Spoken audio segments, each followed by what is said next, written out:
Jesus' very last act on earth is also one of his most puzzling.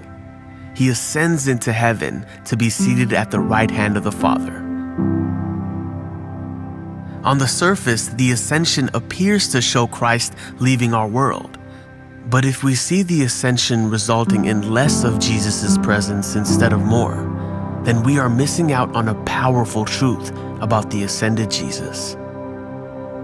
When Jesus encounters Mary Magdalene after his resurrection, she throws her arms around him. She had lost him once, and she would never lose him again.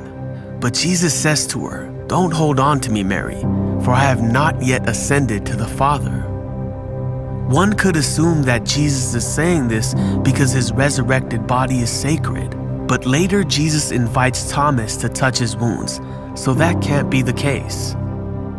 Jesus knew the fear that Mary felt, thinking she had lost him forever. So through his reply, Jesus is saying, if you let go, if you let me ascend, you'll have access to an even stronger relationship with me. Mary, the way I am right now, there's a chance you could lose me. But if I ascend to the Father, you will have me forever, and nothing will ever be able to take me away from you. His presence would come through the Holy Spirit, who is not merely a force, but a person who would come in his place. Jesus said, "Unless I go away, the advocate will not come. But if I go, I will send him to you." And one of the roles of the Holy Spirit is to reveal Christ to us. This is why Jesus said that through the Holy Spirit, he would finally show himself to his disciples. The implication is that the disciples did not and could not truly know Jesus until he went away bodily and returned through the Holy Spirit, which is encouraging for us to see, because you might be under the impression that if only you could have lived and walked with Jesus, that you would know him better than you do now. But you'd be wrong. Before Jesus died, the Holy Spirit had not been released into the world in this powerful way.